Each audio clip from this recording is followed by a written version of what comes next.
Bonjour mesdames et messieurs, bienvenue dans votre journal hebdomadaire sur La Nouvelle Express. Sans plus tarder, nous allons dans l'actualité. L'Union nationale des travailleurs du Mali a adressé lundi dernier un préavis de grève au ministère du Travail et de la Fonction publique.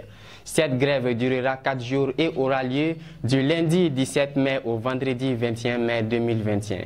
La plus grande centrale syndicale du Mali réclame entre autres l'application immédiate des accords dont les délais sont arrivés à terme ou dépassés par rapport au délai du procès verbal de conciliation signé le 5 février 2021.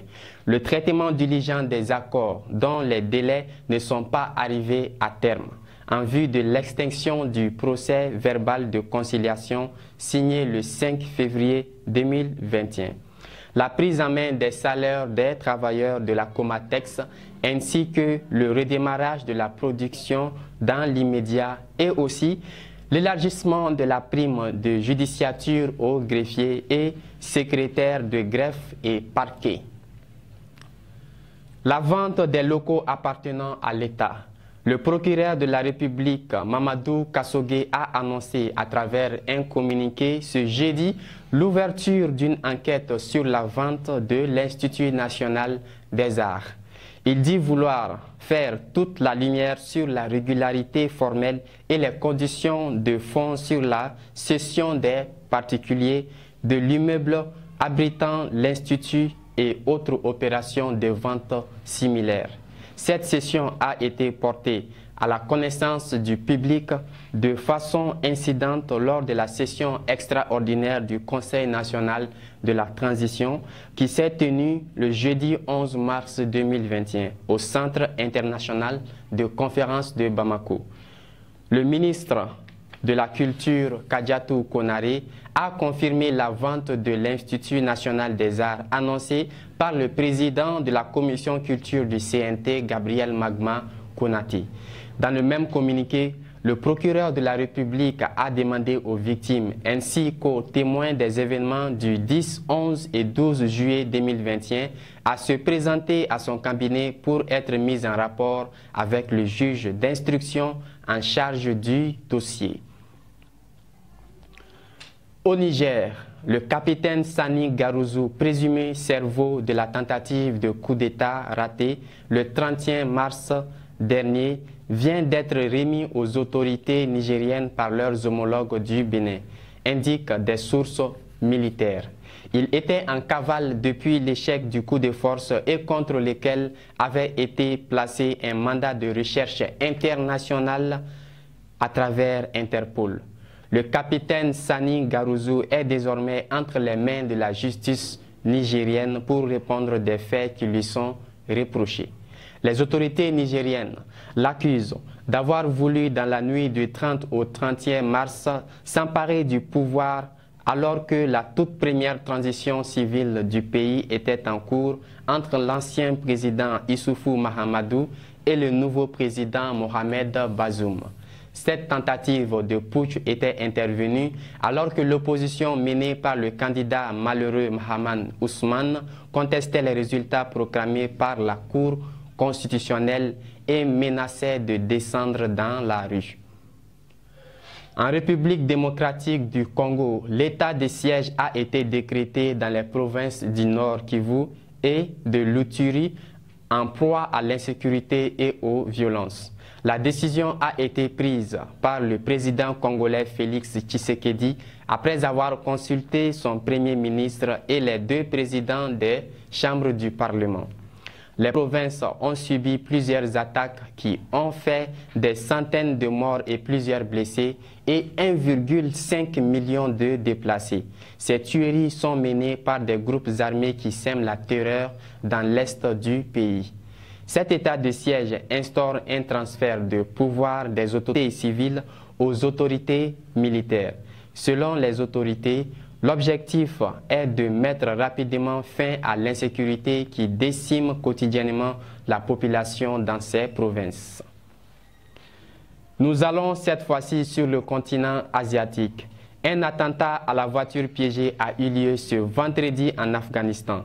Le bilan est lourd, 21 personnes mortes et 90 blessés. Les autorités afghanes accusent les talibans d'avoir provoqué cette attaque meurtrière. La voiture piégée a explosé à Pul-e-Alam, la capitale de la province de Logar dans l'est du pays, à l'heure de la rupture du jeûne du Ramadan. Le responsable des services de santé du Logar, Samat Goul, a précisé que de nombreux blessés avaient été transportés à Kaboul pour y être soignés. L'explosion ayant endommagé le principal hôpital de la ville et blessé plusieurs membres du personnel de santé. L'attentat n'a pas été revendiqué par les talibans. Les talibans n'ont pas immédiatement réagi aux propos du président Ghani qui les pointe du doigt. Les talibans multiplient les attaques meurtrières contre des policiers et des militaires afghans depuis l'annonce de la fin de la mission de l'OTAN. Bien que le pays soit toujours en proie aux violences et à l'insécurité, le président Biden estime que la mission des Américains a été remplie. Il a décidé le retrait des militaires qui s'achèvera le 11 septembre prochain. À la fin de la semaine dernière, des tensions ont éclaté dans la ville sainte de Jérusalem entre Palestiniens et des Juifs. C'est suite à la publication d'une vidéo par des jeunes Palestiniens où ils attaquent des jeunes Juifs dans les rues de la ville de Jérusalem que s'est enclenché immédiatement des raids anti-arabes menés par des Juifs extrémistes. Face à ces raids, la police s'en est prise surtout aux émeutiers palestiniens, entraînant la diffusion également sur TikTok des vidéos dénonçant les violences policières. L'événement qui a mis du feu à la poudrière est lorsque des accrochages ont éclaté vendredi soir aux abords de la vieille ville de Jérusalem au lendemain d'une nuit de manifestations croisées impliquant un groupe de juifs d'extrême droite scandant « Mort aux Arabes », des Palestiniens et les forces de l'ordre et ayant fait plus de 120 blessés. Des tirs de lance-roquettes ont été menés par des Palestiniens dans la bande de Gaza. Aujourd'hui, la situation tente de s'apaiser, mais le calme reste très fragile dans la ville de Jérusalem. Toujours en Asie, ces derniers temps, l'Inde connaît une montée en flèche du nombre de contaminations et de décès à cause du coronavirus. Avec près de 380 000 cas enregistrés dans la seule journée du 28 avril, le pays bat les records. En avril, l'Inde a dénombré plus de 6 millions de nouveaux cas, un tiers du total enregistré depuis le début de la pandémie, imputé en partie aux nouveaux variants. Le directeur général de l'Organisation mondiale de la santé déclare que la situation en Inde, où la pandémie a atteint une gravité sans précédent, est plus que déchirante.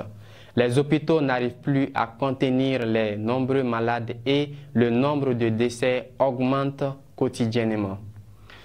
Nous notons que ce jeudi 29 avril, le premier cas du variant indien a été détecté en France, où les mesures de restriction sont déjà prises par le gouvernement. Ce variant, qui semble être très meurtrier, fait plus parler de lui que les autres variants. C'est tout pour ce journal. Merci de l'avoir suivi. Nous vous donnons rendez-vous pour une prochaine édition sur La Nouvelle Express. D'ici là, portez-vous bien et merci beaucoup.